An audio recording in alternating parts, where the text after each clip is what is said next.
Welcome to the post-game show along with Coach Bernero. I'm Peter Ferreri. Coach, the one word I want to get out of the way is resolve. I mean, you're down time and time again after a tough second quarter, and my goodness, you were within one possession. Yeah, what do they say? Close only counts in horseshoes, right? Sure, sure. That might be the story they write about this team at the end, is that since the game's changed in women's college basketball to the 4 quarters, there's a premium on making sure you don't have the disastrous bad quarter. You don't talk about it a ton, but usually when you look at the sheet at the end of the game, the team that had one of those usually ends up on the wrong side. And we dictated the game the first quarter. Absolutely. Got what we wanted, had them shooting shots, missing shots. We were rebounding the shots they were missing when we had trouble with that at third place. And led for 17 minutes, and then we kind of let go of the rope defensively. They attacked, and we got comfortable. We were putting pressure on them, going at them offensively.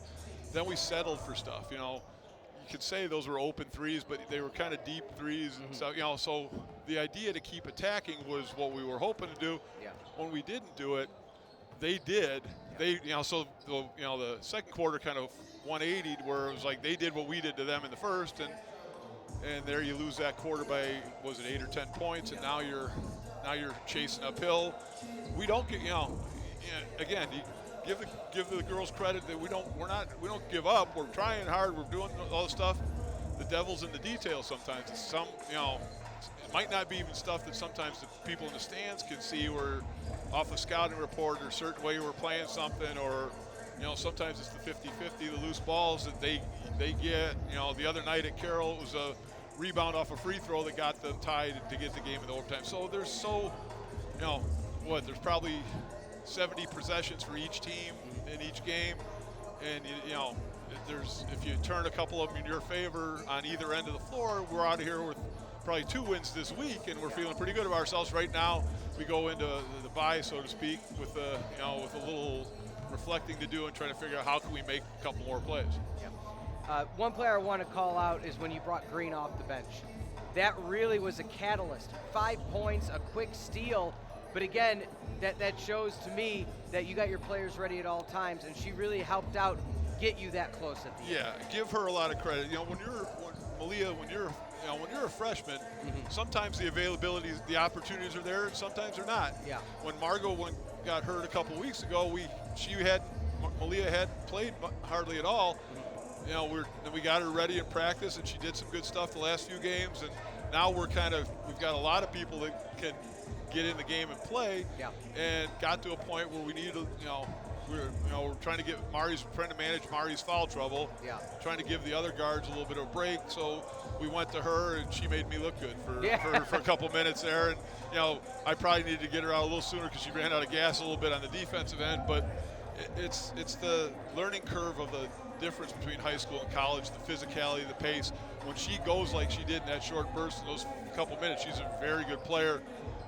But that's just, you have to learn that, and you have to see it for yourself. It's not somebody they can talk to you about. It's you have to go out there and do it. Sure. And she's going to be a really good player. And she gave us a huge burst there to get us from, 10 to 5 in about a minute, or a little less than a minute probably. Exactly.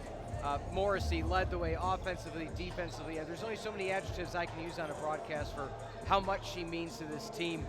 What's it going to take for her to get her other players, or get her teammates, I should say, up to her level to finish out this season where it could be and should be? Yeah, she's done a great job. I think it was Al McGuire said when the best thing about a freshman is they become a sophomore.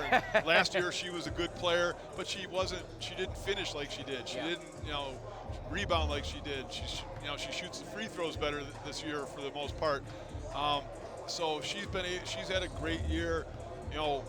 At the top of our league kind of year, one of the top 8 or 10 players in the league, I would say. Just really efficient. The unfortunate part for us today is she got in some foul trouble on, those are those ones that, again, stuff that people may not see. Her second one was on an offensive rebound where Jessie was on one side and she was on the other. And, if it were me, you see it in the NBA and stuff. If I'm the referee, I might give it to the kid that's off the bench rather than the star player or whatever, and go. And I said that to him, and he goes, "Well, I didn't know she had a foul." So if that goes a little bit the other way, or if we keep her out of foul trouble, she she was out on the bench way more than we'd have liked her to be, but she was so efficient when she was on there. She's hard. She finishes again through contact at the basket, and that's one of the things that in that second quarter, as a group, she was on the bench a little bit with foul trouble, and we didn't get to the rim otherwise to the contact. We kind of either faded away or didn't get enough contact to earn a foul. Final question, Coach. Again, Augustana coming up on the 4th. You know you can keep with every team, each and every team in the CCIW.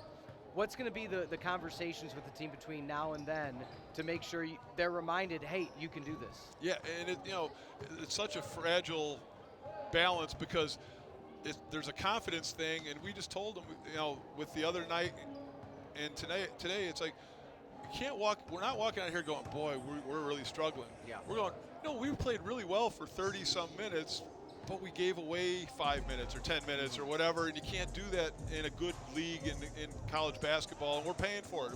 We're learning lessons the hard way. We were talking about that before or after the game Wednesday. We played Carroll twice. We won 6 of the 8 quarters. They won 2 games. Yeah. So that's a snapshot of it right now.